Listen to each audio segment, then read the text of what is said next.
This is Democracy Now!, democracynow.org, the War and Peace Report. I'm Amy Goodman. Welcome to our show. President Bush has lifted an almost two-decade-old executive order banning offshore and natural gas drilling. With prices at the pump over $4 a gallon, Bush has been pushing to allow more drilling in the Outer Continental Shelf and the Arctic Wildlife National Refuge amid strong opposition from environmentalists.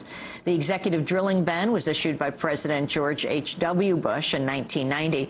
His son's lifting of the ban yesterday is largely symbolic because a separate congressional ban has prohibited offshore drilling since 1981. Speaking on the White House lawn Monday, the president urged lawmakers to lift the ban. Failure to act is unacceptable. It's unacceptable to me, and it's unacceptable to the American people. So today I've issued a memorandum to lift the executive prohibition on oil exploration in the OCS. With this action, the executive branch's restrictions on this exploration have been cleared away. This means that the only thing standing between the American people and these vast oil resources is action from the U.S. Congress. Now the ball is squarely in Congress's court. In President Bush's final months of office, the economy is at the top of the agenda. Oil prices now exceed $140 a barrel, more than double $70 a year ago.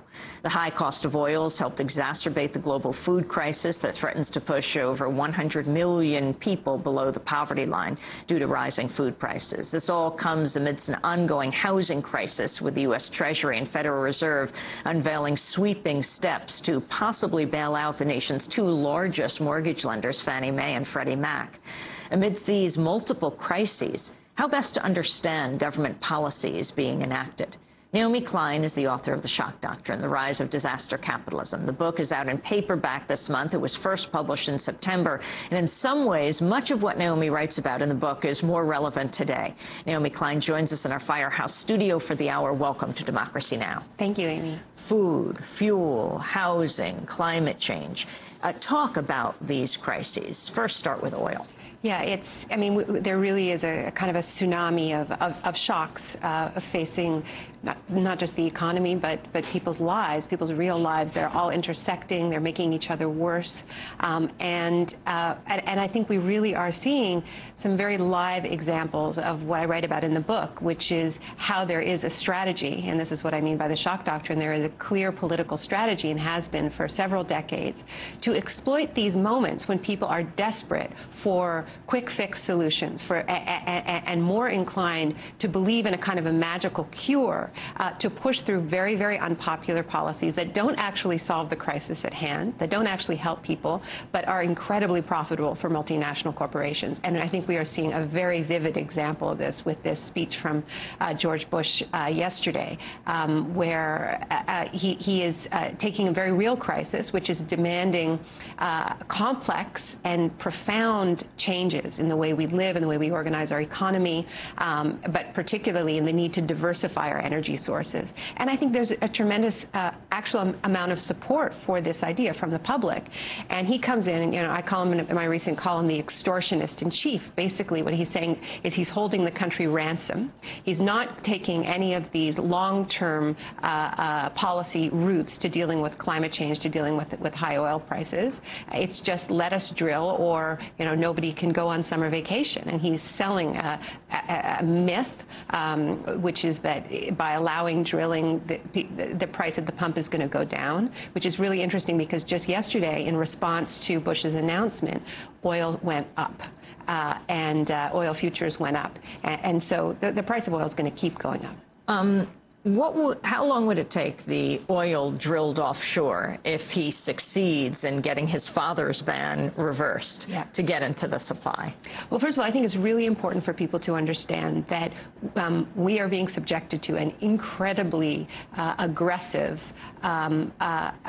media campaign sponsored by the oil and gas industry. And it's to the point where it really is impossible to tell the difference between the paid advertisements, which we're being bombarded with on cable news from the oil and gas industry, talking about how they can solve the problem of high prices with more drilling, and all of these commentators from Larry Kudlow to Sean Hannity repeating these talking points, and not to mention Dick Cheney, who just propagated a complete lie, saying that China was drilling off the coast of Cuba, and the Vice President's office actually had to retract that. It turns out his source was George Will, who also had to issue a correction. China is not drilling off of Cuba, and so there's a very aggressive campaign going on.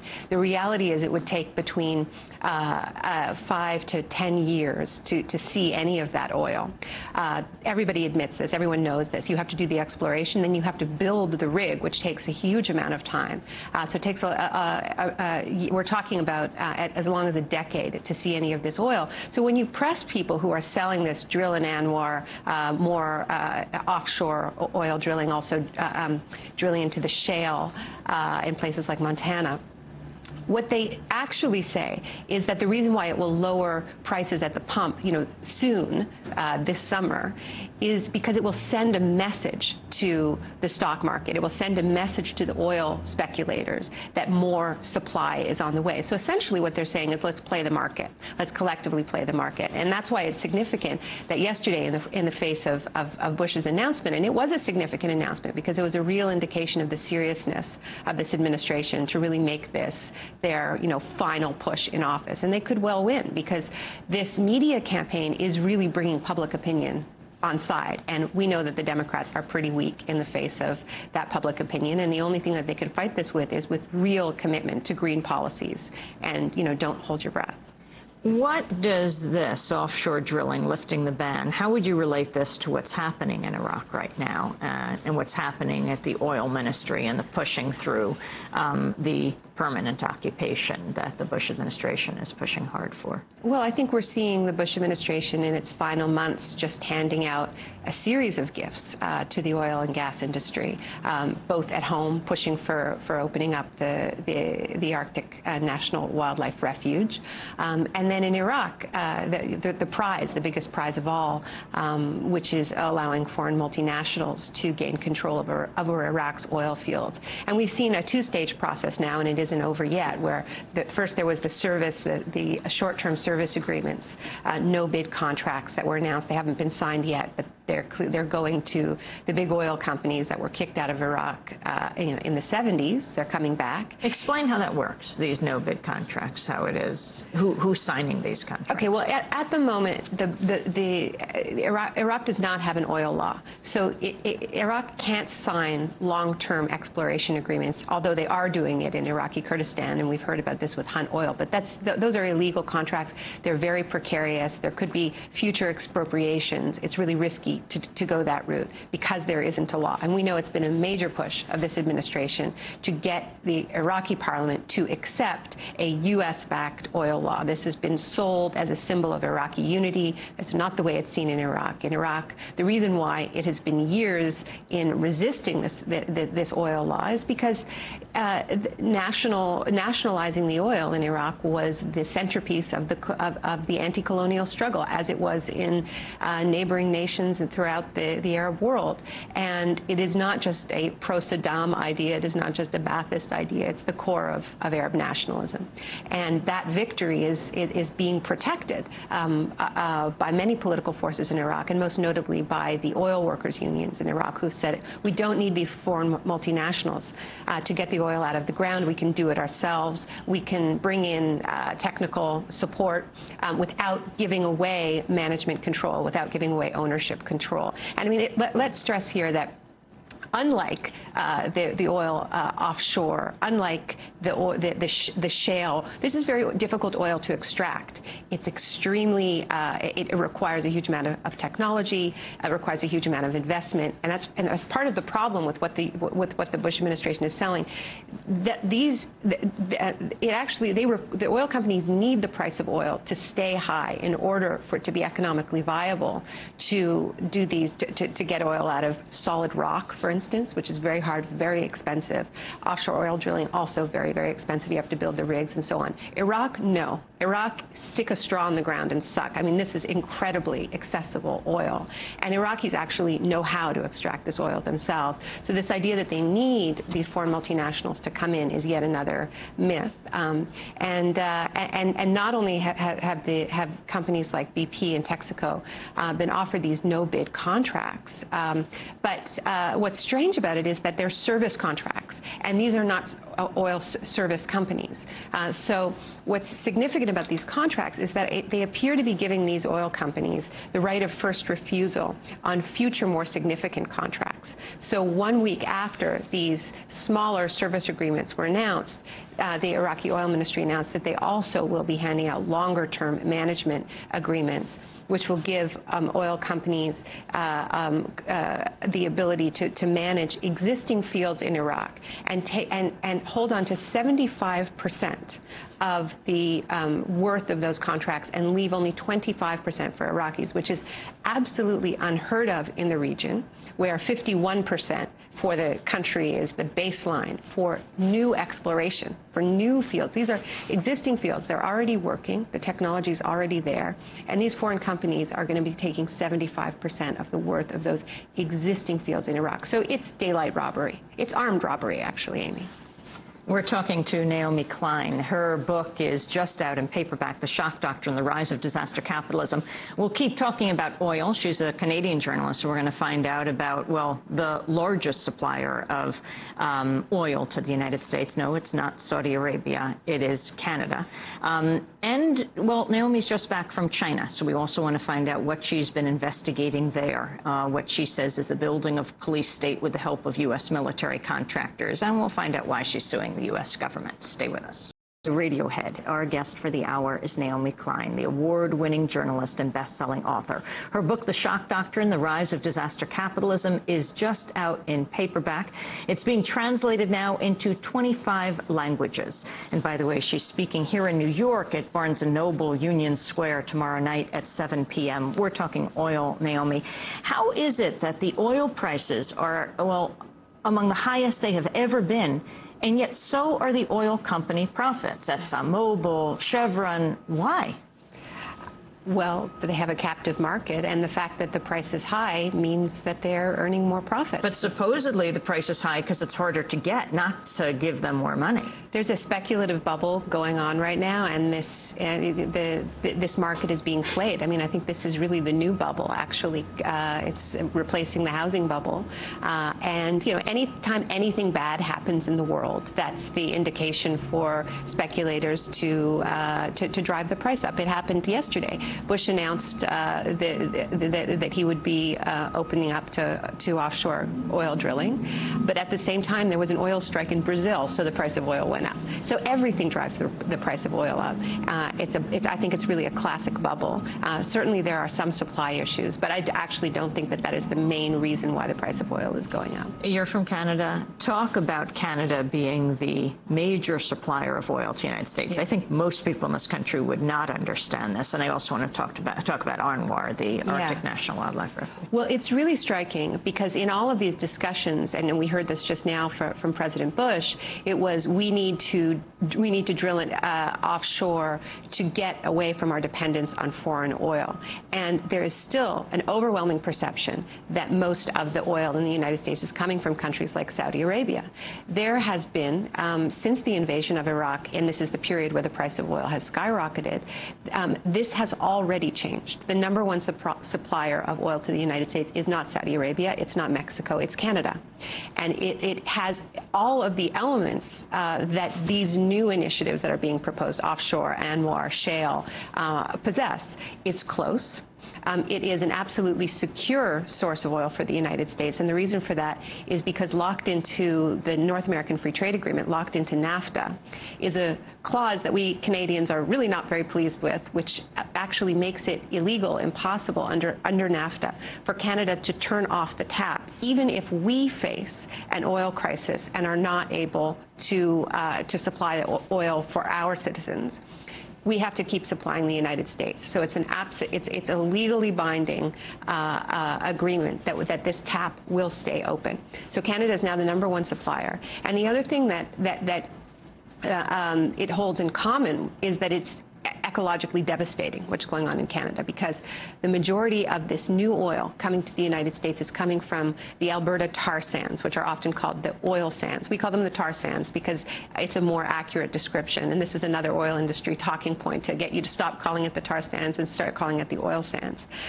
But essentially, the oil in Alberta is very linked to the high price of oil, which is to say that when oil was at $30 a barrel, the tar sands, this huge oil deposit, was not counted as part of the global oil reserves. And the reason for that is that it was so expensive to process this very, very thick tar-like substance into liquid oil.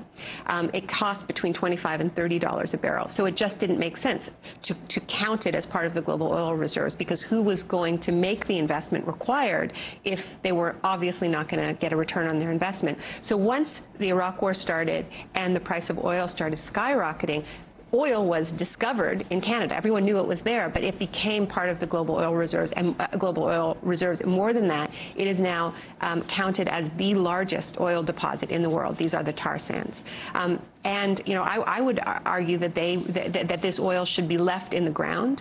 Environmentalists are calling for a moratorium on the tar sands because it takes 3 times the amount of fossil fuels, of burning fossil fuels, to process 1 barrel of oil from the tar sands as it does to process the kind of oil that they have in Iraq, for instance, which is already in liquid form. So you dramatically increase emissions. Well, it's why Canada has become a climate renegade along with the United States, because our emissions are increasing because of the tar sands, because it is so carbon intensive and water intensive, which is another issue, to do this very, very dirty processing of this tar-like substance into liquid form. So the argument is that it should actually be left alone. But the other argument that we see is that even with this huge boom going on in Canada, and this is the reason why our economy is actually doing better than the U.S. economy because of the tar sands, is that it in no way has affected the price of oil. So here you have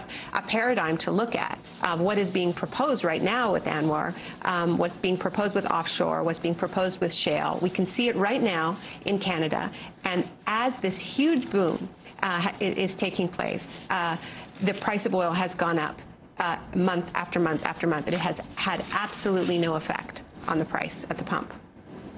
We're talking to Naomi Klein. Naomi, you've been writing a lot on a number of issues. One of them is about what you call Obama's boys. Obama's Chicago boys, yeah. I just want to add one more point, and I just want to take this opportunity because I feel like people are being so bombarded with these oil industry talking points, and it really is changing public opinion. I mean, people need to know this.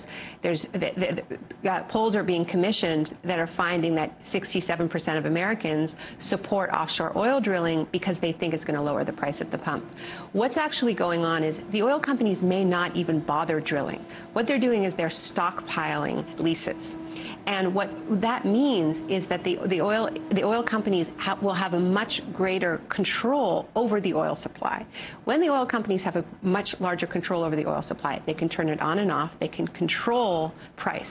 They can fix the price. So in fact, what this is doing is the opposite of what they're saying. It's actually giving the oil industry much more power to drive the price of oil up by controlling supply, by just giving them all of these leases. And we keep hearing, well, they have all these leases already and they're not using them and they want more. Why? Why do they want all these leases? Because that is what gives them control over supply. That's what allows them to fix prices. In fact, this has united you with people across the political spectrum. You've been invited on a number of right-wing radio talk shows because everyone is deeply concerned about the price of oil. They just have different solutions for what should happen. But, you know, there was this little window, Amy, where even Bill O'Reilly was talking about the obscene profits of the oil industry. It was like 3 days where people were, where the logic of the situation was just so glaring, where you have Shell reporting $7 billion in profits in 1 quarter. People are very concerned about climate change, and it just makes sense to take some of those profits in the form of a windfall profit tax or some other measure,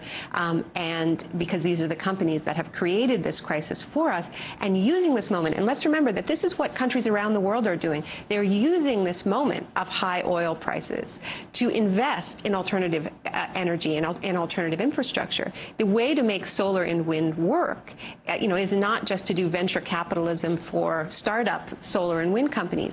These companies need major investment, need states to make major investments in infrastructure that can carry these new energy sources, new grids. This can only be done by the public sector. And this is actually a moment of opportunity when there is such high prices, when people are so angry at the oil companies, to actually take some of this money and invest it in the public sphere so that alternative energy becomes viable. And there was a moment where there seemed to be some agreement about that, even on the right, and then it just shifted because of this very aggressive barrage coming from the oil and gas industry, which is selling this false hope of drill now, pay less. Naomi Klein, Obama's Chicago boys. Who are they? Well, one of them is Obama. Obama spent 10 years teaching at the University of Chicago Law School, which is a very conservative law school. I wrote a column recently talking about how conservative Obama's economic roots are with his ties to the University of Chicago. His first response to the mortgage crisis, let's remember, was he was worried about the government taking action to keep people from being evicted from their homes because that would create moral hazard. And he was not talking about the big companies, the big mortgage lenders. He was talking about individual low-income people being thrown out of their homes. He was worried about moral hazard. That's a very University of Chicago take on the situation. And yeah, one of his chief economic advisor was Austin Goolsbee, who was a University of Chicago economist. Now his chief economic advisor is Jason Furman, who is not a University of Chicago affiliated economist, but is certainly on the right of the democratic economic spectrum, has defended Walmart, has attacked critics of Walmart, saying that they're doing more harm than good, that actually Walmart is a progressive institution that is helping low-income people with their low prices, and that living wage campaigns, for instance, are actually hurting low-income people. So these are pretty conservative ideas, and I think it is important for people to understand that this is who Obama has chosen to take his advice from. This is very interesting because, of course, he really slammed Hillary Clinton when it came to her tenure on the board of Walmart. Yeah. And he said he wouldn't shop there.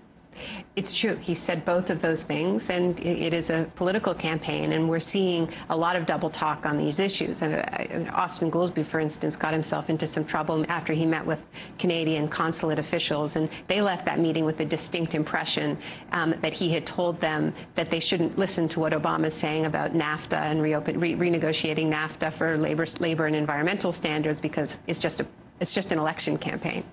So it would seem that perhaps we should take Obama's Walmart comments in the same spirit.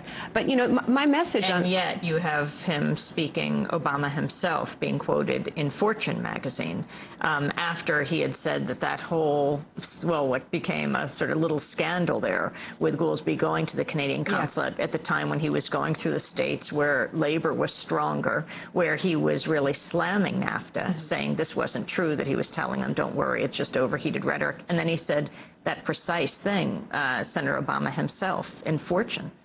That it was overheated rhetoric. Yeah, exactly. That he supports NAFTA and free trade. And it's shades of Bill Clinton's first campaign, where he also campaigned very actively about labor and environmental standards in NAFTA. NAFTA had already been signed, but it hadn't come into law.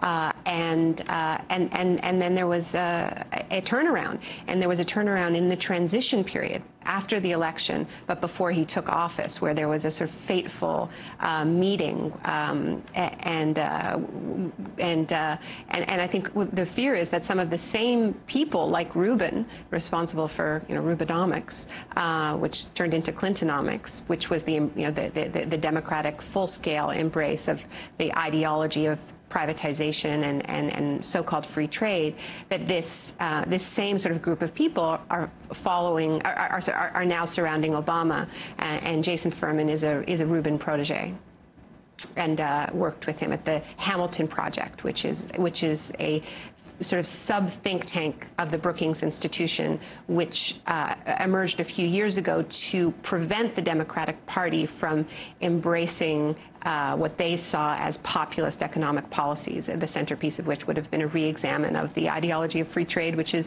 being discredited around the world. So you have Obama on NAFTA, people perceiving that he's changing his position. And then you have the major issue of FISA, or even on his own website. And many just say... to be clear on economics, I mean, I think what we actually saw with Obama is that he started pretty much at a conservative point on economic policy. And Clinton and the campaign with Clinton, because she was moving so far to a populist position, he then moved. And as soon as she dropped out of the race, he moved back. So I think there are some real points of disagreement, and I think that there are some places to point to a much more progressive outlook in Obama's roots, particularly on foreign policy, but I don't think economic policy is one of them. He had called the free trade agreement in the debates with Hillary Clinton and with John Edwards a mistake. He called it an enormous problem. But now, with Fortune said, sometimes during campaigns, rhetoric gets overheated and amplified. My core position has never changed. I've always been a proponent of free trade, which you said actually is true. And he appointed Jason Furman the day after Hillary dropped out of the race. Yeah. So it was as I said, I really think he's moving back to actually where he started, with his first reaction, as I said, to the subprime mortgage crisis being, well, we can't keep low-income people from being evicted because we have the moral hazard of encouraging them to make bad loans, essentially blaming them for having accepted these mortgages in the first place. So now you have FISA, and you're suing on this issue. But on December 17th, a press release from Obama's Senate office read, Senator Obama unequivocally opposes giving retroactive immunity to telecommunications companies and has co-sponsored Senator Dodd's efforts to remove that provision from the FISA bill. Granting such immunity undermines the constitutional protections Americans trust the Congress to protect. Senator Obama supports a filibuster of this bill and strongly urges others to do the same. Ultimately, of course, he supported the bill, and it just passed. And the telecommunications companies got the retroactive immunity that they had sought. Yeah, and I think we should see this as part of these parting gifts that the Bush administration is handing out to their cronies in the oil and gas industry and also in the telecommunications industry. And we really see the priorities of this administration. It's a tremendous disappointment. The lawsuit that you mentioned is I think, a really forward-looking initiative from the ACLU, where they've been anticipating, hoping that this wouldn't happen, that there would be a legal defeat of the bill in Congress and the Senate. But of course, they were realistic and knew that there was a good chance of a cave. And so the ACLU has been preparing a lawsuit, and I think it's really the ACLU at its best, which is defending the law when the lawmakers decide not to. And they brought together a coalition of human rights groups, different NGOs who do a lot of international work, as well as journalists who, and we're all saying, I'm one of the complainants on behalf of the nation, me and Chris Hedges and I and the nation are named in this lawsuit. And we are all saying that the fact that our communications with international sources, with international colleagues, are now open to the absolute free surveillance with no restrictions whatsoever, it severely limits our ability to do our job. And I think the most disappointing thing about the way in which Obama and other Democrats have defended their reversal on this law is that there's a tremendous amount of dishonesty about what is in the law. I mean, they're having to say that they've gotten all of these improvements, that it's much better, that there's much less to worry about, in order to justify their, I think, very deeply immoral position. And so there's a lot of misunderstanding now about just how bad this law is, and it's just as bad as we feared, not just on immunity for the telecoms, which is a disaster, but more importantly, the fact that there is no burden of proof except to say that the party being put under surveillance is outside of the United States.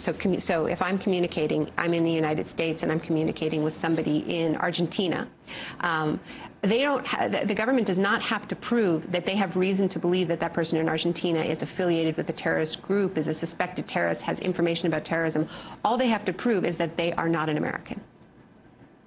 We're talking to Naomi Klein. We're going to come back to this conversation. If you'd like a copy of the broadcast, a DVD, you can go to our website at democracynow.org. Naomi Klein's book has just been launched in paperback, The Shock Doctrine, The Rise of Disaster Capitalism. The Olympics are coming back. Naomi Klein is just back from China. We're going to talk about what she found there. She's talking about the rise of a police state with the help of U.S. military contractors. Stay with us.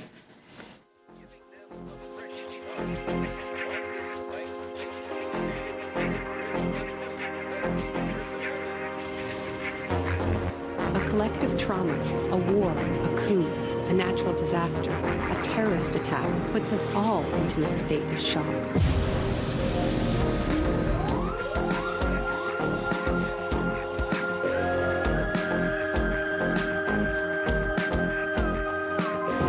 Take a second look at the iconic events of our era, and behind many, you will find its logic at work. This is the secret history of the free market. It wasn't born in freedom and democracy. It was born in shock.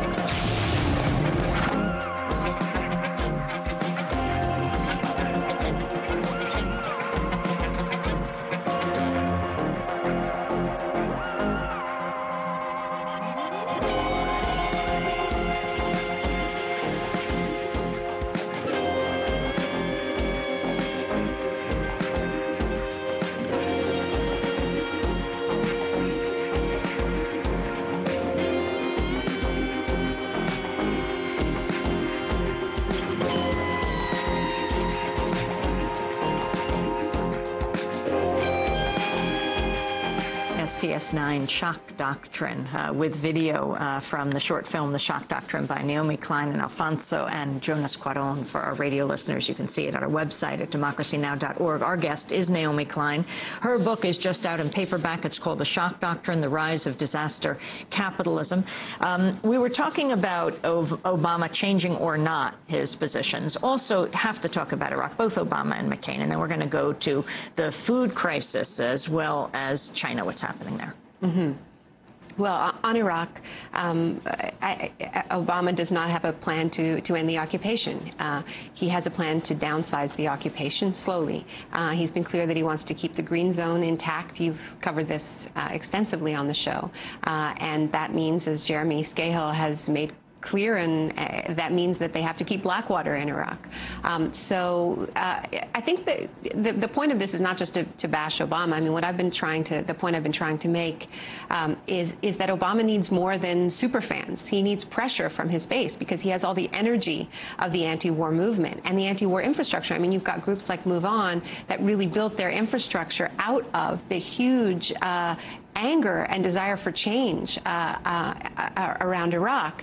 And now the infrastructure of the anti-war movement largely is going to support Obama, but there aren't clear demands being made of him to deserve that support. He's now calling for 10,000 more troops to go to Afghanistan. And, you know, the corporations who are funding Obama's campaign, somebody who I referred to as one of Obama's Chicago boys, I was talking about Ken Griffin, who is a Chicago hedge fund manager, who used to be a Bush campaign pioneer, was a Republican, and has switched to Obama basically because he's run the numbers and he believes Obama is going to win. But I think what we have to understand is with all the Wall Street money coming to Obama, with the weapons money coming to Obama, with the hedge fund money coming to Obama, these players have leverage. They can go to the Republicans, and so what's the leverage of the anti-war movement? What's the leverage of the grassroots supporters of Obama who have given him their trust because they want change so badly on the environment in Iraq, on domestic economic policy? Well, isn't the alternative McCain says 100 years in Iraq?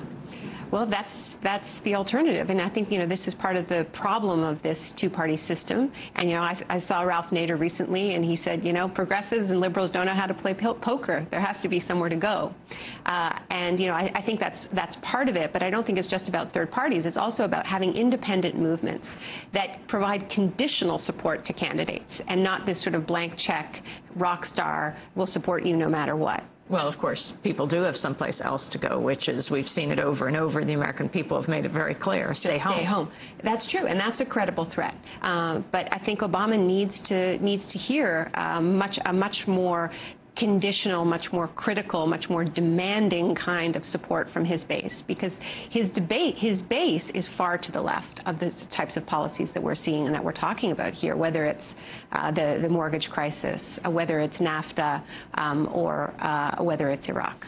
Food crisis now around the world. Well, this is another example of how the shock doctrine, the strategy that I document in the book of using a crisis, using a situation of desperation, often a situation where developing countries need foreign aid because they're facing a disaster, to leverage very, very unpopular pro-corporate policies. Now, in the book, the examples that I give are, for instance, how the tsunami in Asia was used, and the fact that countries like Sri Lanka needed aid, and in that moment you had international lenders coming in and say, oh, well, we'll give you aid, but we want you to privatize your water, your electricity system, hand the coastline over to resorts. Well, we're seeing a version of this. We're seeing a version of disaster capitalism in the context of the food crisis, where you have that same desperation, you have a need for aid, for debt forgiveness, for new policies. And now we're hearing another sort of echo chamber response from the World Bank, from the U.S. State Department, from the agribusiness companies. And that refrain is the cause of the food crisis is that too many of these countries don't allow genetically modified foods. And genetically modified crops can feed the world and solve the food crisis. So trying to use this crisis to break through a legislative barrier that exists for good reason. Just as domestically in the United States, the oil crisis is being used by the Bush administration to try to break through the bans on offshore oil, on ANWR. So now we have this other talking point that we're hearing again and again, which is genetically modified foods can feed the world. There is no scientific evidence for this, quite the opposite. Genetically modified seeds do not increase yields for crops. They increase profits for agribusiness companies. They simplify farming, but they don't increase yields, and in many cases they decrease yields. Because this is actually not what they're genetically modified to do. I mean, if you think about Roundup Ready, I mean, what it's genetically modified to do is be compatible. The soy and the fertilizer. Yeah, to be compatible with Monsanto's fertilizer. It's not about increasing crop yields, and they haven't actually figured out the technology for how to increase crop yields. One of the things that I find really worrying is that companies, and similar to the oil crisis, Amy, we're seeing record profits from Monsanto, from Cargill, from all the big players in the context of the food crisis. But we're also seeing something else, which is that these companies are buying up hundreds of patents on seeds that they claim are climate ready. Climate ready is, we've heard about Roundup Ready, which means they're ready for the Roundup fertilizer. Now the new phrase is climate ready, which means they're ready for climate change, which means that these seeds apparently can grow in the context of drought, can grow in the context of highly salinated earth because there's been a flood. And Monsanto and Syngenta, other of these big biotech companies have bought up hundreds of these patents. And this is worrying on many levels. I think it's worrying because, once again, we're seeing a disincentive to actually get us out of a future of climate chaos because we see ways to profit.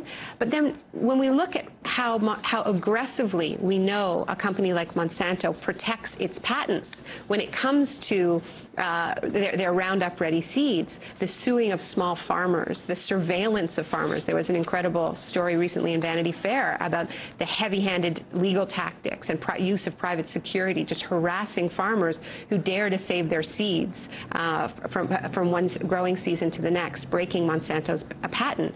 So if they really are developing seeds that are climate ready, and they're also patenting them and buying them up, then really what we're seeing is not a future of feeding the world, but once again, a future of kind of climate apartheid, where it becomes less accessible and more expensive to have the crops that will grow in this future. And so I think people need to identify this right away, and the discussion needs to be about the right to food, about food being a human right. This is far too important to allow players like Monsanto to privatize the future of the crops that can grow within a context of climate change. Naomi Klein, we only have 5 minutes, and I really want to get to the piece you did in Rolling Stone. You just returned from China. China's all-seeing eye. With the help of U.S. defense contractors, China's building the prototype for a high-tech police state. It is ready for export. Tell us what you found. Well, yeah, I was in China a couple months ago, and the piece came out recently, and you can read it still on the Rolling Stone website. I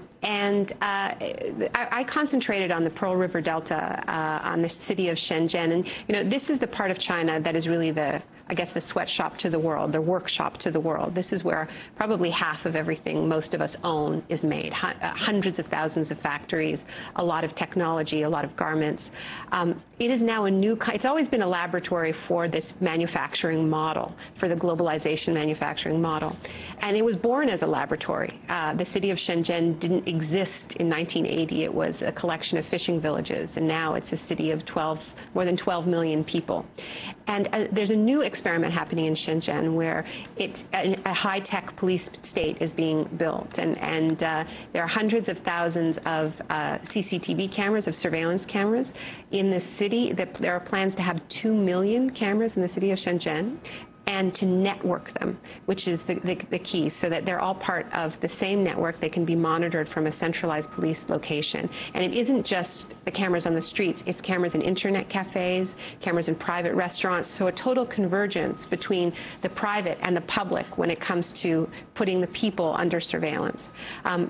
And the money for building this high-tech police state, and it includes also biometric IDs, facial recognition software. It's sort of the future that has already been imagined in multiple sort of science fiction films, but that we actually don't yet have in North America yet, because there's still some civil liberties and privacy protections that prevent all of the technologies from being networked together to create this all-seeing eye. In China, you have the perfect situation, because you have a government that actually makes no claims for the rights to privacy of its citizens. And so corporations like General Electric, Honeywell have been flocking to China, and they've been delighted that, first of all, they've been able to get contracts. General Electric, which owns NBC. Which owns NBC. A lot of the contracts have been issued in the name of Olympic security. Olympic security is, you know, we know the Olympics are always, you know, massive corporate welfare endeavors with new stadiums, new infrastructure. Well, now in the post-9/11 context, Olympics are also huge business for the security industry. The Olympics provides the excuse for massive new investments in cameras on public transit, checkpoints in subways, biometric identification cards. And we're seeing this, you know, we're seeing this in Vancouver, which has the 2010 Olympic Games. But in China, it's completely out of control. Just to put this in context,